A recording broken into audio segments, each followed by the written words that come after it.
मेरा बेटा इस बात को देख रहा था कि मम्मा नर्वस है। वो कभी किसी वचन के विषय में बात नहीं करता क्योंकि उसको इतनी जानकारी नहीं है, इतना ज्ञान उसको नहीं है, मतलब कि वचन के बारे में उसको कुछ पता नहीं है अभी। लेकिन वो जो सुनता है वो चर्च में सुनता है। लेकिन आज उसने मुझसे बोला कि मम्मा आप भजन संहिता उसका 20 का 5 पढ़े, उसमें क्या लिखा है। तो आइए हम पढ़ लेते हैं क्या लिखा है।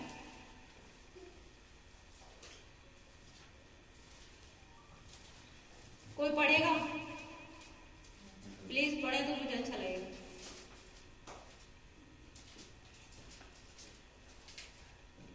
भजन संहिता 20 अध्याय उसकी 5 आयत। तब हम तेरे उद्धार के कारण ऊंचे स्वर से हर्षित होकर गाएंगे और अपने परमेश्वर के नाम से झंडे खड़े करेंगे। यहोवा तुझे मुंह मांगा वरदान दे। आमीन। ये मेरे बेटे ने बोला तो मेरे अंदर बहुत ही हिम्मत सी जागी कि प्रभु तू मेरे साथ है आज भी। इस वचन से मुझे बहुत हौसला मिला और मुझे लगा कि हाँ, मैं वो जो करने के लिए जा रही हूँ उसे मैं अच्छे से कर सकती हूँ। तो आइए ज्यादा समय ना बिता करके हम वचन में जाएंगे। तो आप मेरे साथ निकालें उत्पत्ति 3 अध्याय।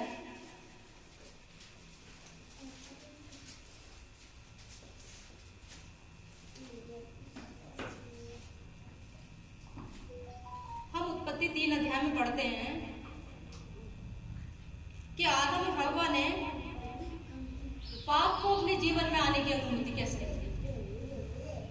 उन्होंने पाप को अपने आप ही अपने जीवन में आने का न्योता दिया।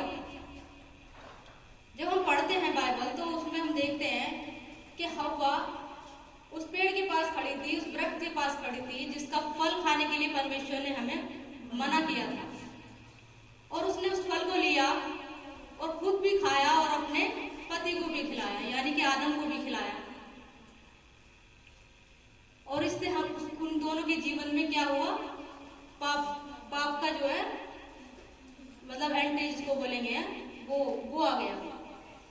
तो आइए आप मेरे साथ निकालें उत्पत्ति 3 का 7। किसी को मिला है तो पढ़ दें। तब उन दोनों की आंखें खुल गईं और उनको मालूम हुआ कि वे नंगे हैं, और इसलिए उन्होंने अंजीर के पत्ते जोड़ जोड़कर लंगोट बना लिया। धन्यवाद हो। तब उनकी आंखें खुल गईं और उनको मालूम हुआ कि वो नंगे हैं। कब? जब उन्होंने उस फल को खाया। क्या हम सोच सकते हैं कि वो कपड़े पहने हुए थे पहले से? कोई कॉटन का कपड़ा, कोई रेशम का कपड़ा उन्होंने डाल रखा था पहले से? नहीं, सिर्फ परमेश्वर का प्रकाश, परमेश्वर की ज्योति उनके बीच में थी, जिसकी वजह से वो अपने आप को सुरक्षित महसूस करते थे। लेकिन जब परमेश्वर की उन्होंने वाचा को तोड़ दिया उस फल को खा करके, तो उन्हें मालूम हुआ कि हम क्या हैं, नंगे हैं। आइए हम आगे पढ़ेंगे। उत्पत्ति 3 का 9 पढ़ें। तब यहोवा परमेश्वर ने पुकार कर आदम से पूछा, तू कहाँ है? उसने कहा, मैं तेरा शब्द बारी में सुनकर डर गया, क्योंकि मैं नंगा था, इसलिए छिप गया। थैंक यू भैया। वचन कह रहा है, तब यहोवा परमेश्वर ने पुकार कर आदम से पूछा, तू कहाँ है? आदम ने कहा, मैं तेरा शब्द सुन के डर गया क्योंकि मैं नंगा था। अभी हमने वचन में पीछे पढ़ा, साथ में जो हम पढ़ रहे थे कि उन्होंने अंजीर के पत्ते जोड़ जोड़ के क्या बनाया, अपने लिए कपड़े बना लिए, उनको पहन लिया। लेकिन जब आदम अभी भी परमेश्वर से बातें कर रहा है तो वो क्या कह रहा है कि मैं नंगा था इसलिए छिप गया। मैं नंगा था। वो अभी भी परमेश्वर के आप सामने जब खड़ा है तो वो अभी भी नंगा है, क्योंकि उसने परमेश्वर की उस आज्ञा को तोड़ दिया है जो परमेश्वर ने उसे तोड़ने के लिए मना किया था।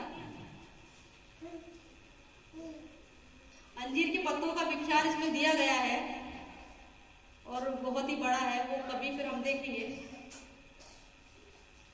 छिप गया क्योंकि मैं नंगा था। देखिए, हम जब शैतान से बातें करते हैं, जब परमेश्वर की आज्ञा को तोड़ देते हैं, तो हम क्या करते हैं? पाप को अपने जीवन में आने का मौका देते हैं, शैतान को अपने जीवन में आने का मौका देते हैं। तो हव्वा ने कैसे अपने जीवन में आने का उसको मौका दिया, शैतान को कैसे अपने जीवन में आने दिया, हम पढ़ेंगे। ये सवाल है हमारे बीच में। तो आप मेरे साथ 3 की पहली आयत, उत्पत्ति 3 की पहली आयत पढ़ें। यहोवा परमेश्वर ने जितने बेलियम पशु बनाए थे उन सब में सब धुर था, और उसने स्त्री से कहा, क्या सच है कि परमेश्वर ने कहा है कि तू इस वाटिका के किसी वृक्ष का फल न खा? हालेलुया, धन्यवाद हो परमेश्वर का। अब देखिए, शैतान किस तरीके से बात कर रहा है हव्वा से, वो किस तरीके से उसको फंसाना चाह रहा है। अब देख रहे वचन में क्या कह रहा है वो, क्या परमेश्वर ने तुम्हें मना किया है कि तुम इस वाटिका के किसी फल को मत खाना? अब स्त्री क्या कह रही है, पढ़ दीजिए। स्त्री ने सर्प से कहा, इस वाटिका के वृक्षों के फल हम खा सकते हैं, पर जो वाटिका के बीच में है उसके फल के विषय में परमेश्वर ने कहा है कि ना तो तुम उसको खाना और ना उसको छूना, नहीं तो मर जाओगे। देखिए, यहाँ पे कैसे पहले शैतान ने उसको हव्वा को फंसाया कि क्या तुम्हें परमेश्वर ने कहा है। उसको क्वेश्चन मार्क कर दिया गया है वहां पे कि वो शैतान उसको सवाल पूछ रहा है, क्या परमेश्वर ने तुम्हें मना किया है? पर शैतान जो है हमारी दिनचर्या को जानता है बहुत अच्छे तरीके से कि हम क्या करते हैं, कैसे बोलते हैं, कैसे उठते हैं, कैसे चलते हैं, हमारे मन में क्या चल रहा है, वो सब कुछ जानता है और उसी के अकॉर्डिंग वो हमसे सवाल करता है। वो जानता था हवा के बारे में, इसलिए उसने कहा, क्या परमेश्वर ने तुम्हें मना किया है?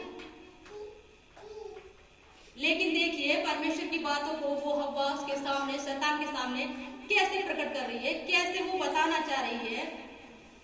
यहाँ पे लिखा है, जो वृक्ष वाटिका के बीच में है उसके फल के बीच में परमेश्वर ने कहा है कि ना तो तुम खाना और ना उसको छूना, नहीं तो मर जाओगे। आइए हम इसका देख लेते हैं। आप मेरे साथ में 2:16, उत्पत्ति 2:16 पढ़ें। और यहोवा परमेश्वर ने आदम को यह आज्ञा दी, तू इस वाटिका के वृक्षों का फल बिना खटके खा सकता, पर भले या बुरे के ज्ञान का जो वृक्ष है उसका फल तू कभी ना खाना, क्योंकि जिस दिन तू उसका फल खाएगा उसी दिन अवश्य मर जाएगा। लेकिन अभी हमने हव्वा की बातें सुनी, तो वो क्या कह रही है शैतान से कि परमेश्वर ने हमें इसे छूने के लिए मना किया है। परमेश्वर ने हमें इसे छूने के लिए भी मना किया है। देखिए, हम अपनी बातों में खुद ही फंस जाते हैं। कभी कभी हम जो वचन पढ़ रहे हैं उसको ठीक तरीके से नहीं पढ़ पाते, पढ़ते तो है पर समझ नहीं पाते कि वचन हमसे क्या कह रहा है।